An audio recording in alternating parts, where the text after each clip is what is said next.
여러분이 지금 반드시 하셔야 될 게 있습니다. 구독, 좋아요, 도전 골든벨까지 해주실 거죠?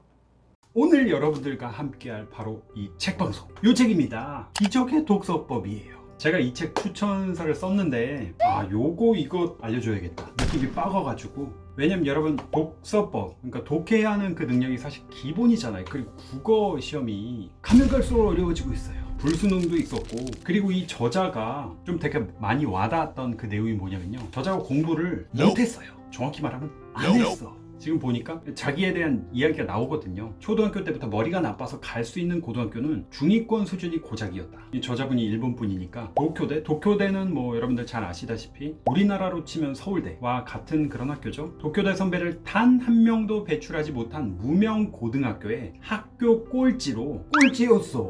3학년 때도 여전히 하위권을 벗어나지 못했다. 읽는 책이라곤 만화나 웹툰, 그런 거죠. 라이트 노벨 뿐이었고 소설조차 제대로 읽어본 적이 없었다. 이거 누구 이야기입니까? 우리들의 이야기입니다. 예, 그렇죠. 끝까지 정말 집중해서 잘 읽어본 그런 어떤 독서, 여러분들 그게 언제였습니까? 기억도 잘 나질 않죠. 옛날 뭐 동화책, 이소부화 이런 거 이후로 있었나 싶어요. 그런데 어느 날 무슨 바람이 불었는지 도쿄대에 가야겠다는 생각이 들었다. 우리나라로 치면 서울대 나 가야겠다. 지금 전교 꼴등인데 이대로는 안 되겠어. 노력해서 나 도쿄대에 합격할 거야 하고 이렇게 마음을 정했대요. 그래서 어떻게 됐겠습니까? 당연히 결과가 바로 그냥 도쿄대 정문 부수고 총장님 막 안바 걸고, 근데 총장님 안바를 걸면은 구속되나요? 네, 여튼 그렇게 합격을 할 거 맞죠? 그러나 결과는 참담했다. 어떻게 됐겠습니까? 당연한 일이지만 불합격해서 재수생이 되었고 1년 동안 착실히 공부해도 성적은 전혀 오르지 않았다는 거예요. 이거 딱 보니까 이거 공부법이 잘못됐네. 이럴 때는 여러분 어떻게 해야 됩니까? 강성태를 찾으면 되겠죠. 예, 강성태. 일본 분이시지만 유튜브에 구독, 좋아요. 네, 강성태. 는 농담이고요. 이분 자체가, 사실 이 저자분 자체가 뭐 일본판 공부의 신이시니까 여튼 두 번째 불합격 통지를 또 받은 겁니다. 눈 깜짝할 사이에 삼수생이 되고 만 거죠. 그렇게 생각한 나는 도쿄대 입시 문제를 철저히 분석해 보기로 했다. 이게 진짜 중요합니다. 여러분, 기출문제 분석하는 거 정말 심층적으로 그냥 대충 이렇게 문제 풀어보고 이게 정답이다, 그 정도가 아니라 여기 딱 나오네요. 어떻게 하면 그 문제들을 풀 수 있을까? 정말 깊이 있게 진짜 뼈속까지 발려먹는다는 그런 생각으로 이 기출문제 접근하셔야 되거든요. 그 결과 깨달은 사실이 있다. 요거죠. 도쿄대는 아무리 열심히 지식이 양을 늘린다 해도 합격할 수 없는 대학이었다. 여러분, 이거 수능 시험도 마찬가지예요. 요즘 뭐 공무원 시험도 트렌드가 이런 방향으로 가고 있죠. 도쿄대 입시 문제에는 지식 문제가 거의 없다. 지식의 양을 크게 요하지 않는 대신 최소한의 지식을 잘 활용해야 풀 수 있는 그런 문제가 대부분이라는 겁니다. 지식을 활용하는 능력이 또 뭐겠습니까? 바로 스스로 생각하는 힘을 엄청나게 중요하게 여긴다는 거예요. 여러분들 생각해 보세요. 요즘 시대가 어떤 시대입니까? 소금 시대인가요?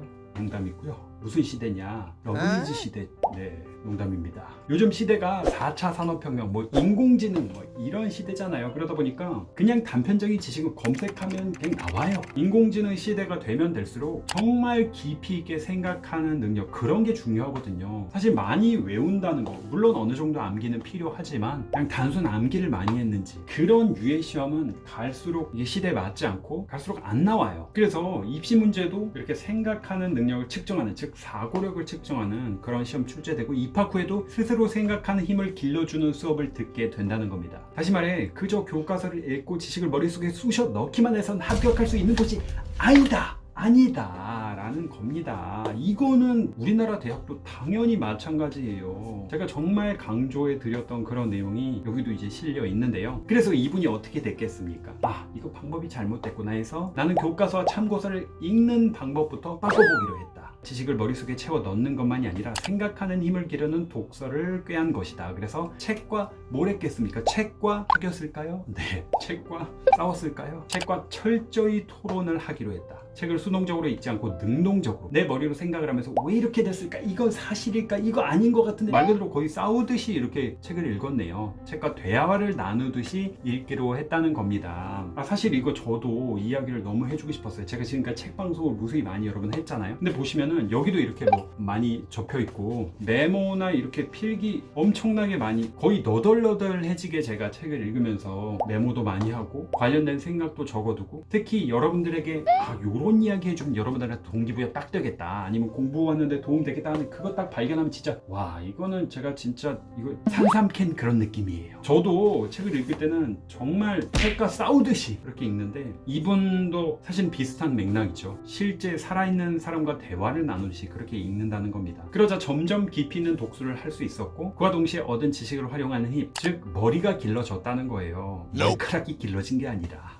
머리카락이 길러지면 미용실을 가야겠죠. 나도 지금 자를 때가 됐는데, 이런 식으로 책을 읽으면 안 되고요. 집중해서 옆길로 새지 않고 여러분 가보도록 하겠습니다. 지식을 얻는데 그치지 않고 그 지식을 활용하는 힘을 얻었다는 거예요. 마침내 순식간에 성적이 오르기 시작했고, 그렇죠 여러분들, 독서, 독해 요게 되기 시작하면은 공부가 예전과는 진짜 달라지거든요. 왜냐하면 이제 막 이해를 할 수 있게 되고, 이 생각하는 게 이 논리적으로 생각을 딱딱 해가지고 정답을 맞추고 하는 그런 것들이 이제 재미를 느낄 수 있게 되거든요. 정신을 차려보니 독교대 전국 모의고사에서 4등을 하고 독교대에 합격해 있었다. 야, 물론 그 과정에서 엄청나게 많은 시행착오도 있었을 거고 엄청난 이제 노력이 또 있었겠지만, 가장 핵심적으로 이 글쓴이가 중요하다고 느낀 거, 자기를 변화시켰다고 느꼈던 게 바로 이 독서법이었던 거예요. 그렇게 독교대에 합격해서 지금은 45년 역사를 자랑하는 독서평론지의 편집장으로 독교대생의 독서에 관여하고 있다. 그런데 이게 다가 아니네요. 독교대 입학 당시 놀라운 사실을 발견했다. 주위를 살펴보니 독교대생은 너나 할 것 없이 내가 발견한 방식과 똑같은 독서법으로 독서를 하고 있었다는 거예요. 교과서와 참고서를 읽을 때뿐만이 아니라 평소에 책을 읽을 때도 그렇다는 거예요. 독교대생은 모두 본질을 잘 파악하여 논리전개에 막힘이 없고 다각적인 시각을 가졌다. 지식을 활용할 줄도 알고 복잡한 내용을 한마디로 설명할 수도 있었다. 도대체 어떻게 그런 능력을 가지게 됐을까? 궁금해서 견딜 수가 없었는데, 이 글쓴이가 발견한 것, 그것 또한 이제 독서법이었다는 거죠. 근데 여러분, 문제가 뭔지 아세요? 우리가 사실은 독서법을 제대로 배운 적이 없어요. 없어. 그냥 여러분 국어 시간 되면 알아서 그냥 읽는 거고, 영어 공부할 때도 그냥 단어 외우고 그냥 문법 외우고 알아서 그냥 읽어야 됩니다. 그래서 제가 속도법 강의도 엄청나게 많이 여러분들께 했었는데요. 그래서 이 책에서 굉장히 깊이 있게 이 독서법을 설명을 해줘요. 좀 깊이가 있어요. 그냥 단순히 요런 내용이 있구나 습득을 하는 정도가 아니라, 말 그대로 이 책을 거의 뜯어먹는 수준의 어떤 독서법을 제시를 해주고 있거든요. 여기도 이 내용이 나오네요. 책과 뭘 버려라? 책과, 여러분들 뭐라고 되어 있냐면, 책과 끝장 토론을 버려라. 독교대생은 어떤 일이든 수동적인 자세를 취하지 않는다는 내용이 나오는데요. 우리는 책에 쓰인 내용을 읽고 그렇군 하며 금세 납득하기가 십상이라는 거죠. 그렇잖아요 여러분들. 그냥 별 생각 없이 저자가 이렇게 써놨네, 그렇구나 하고 넘어가고, 이렇게 수동적인 자세로 저자 의견을 그대로 받아들인다지만 독교대생은 다르다. 그렇군 이렇게 넘기는 대신에, 왜 그렇지? 정말일까? 이 의견에는 어떤 반론이 나올까? 이 정도면 거의 싸우자는 거죠. 엄청나게 능동적으로 읽는다는 겁니다. 독서를 마친 뒤에도 친구들이랑 감상을 이야기하거나 의견을 부딪히는 걸 좋아한대요. 그로써 깊이 있게 토론하고 고찰하며 마치 책과 끝장 토론을 하듯 독서를 한다는 겁니다. 바로 이 능동적이라는 단어가 핵심이다. 수동적으로 책을 읽으면 내용이 머릿속에 잘 들어오지 않는다. 능동적으로 다음 내용이 어떻게 전개될지, 왜 저자가 그 이야기를 하는지 생각하며 읽어야 책의 내용을 이해하기 쉽다. 그러면 책을 깊이 있게 이해하고 내 것으로 만들 수 있다. 이건 사실 책을 읽을 때, 독서를 할 때뿐만 아니라 여러분들 국어시험 볼 때 지문을 독해할 때도 마찬가지죠. 이렇게 책을 능동적으로 읽는 것, 이런 자세를 여러분들에게 꼭 한번 소개를 해드리고 싶었어요. 그리고 이 책에서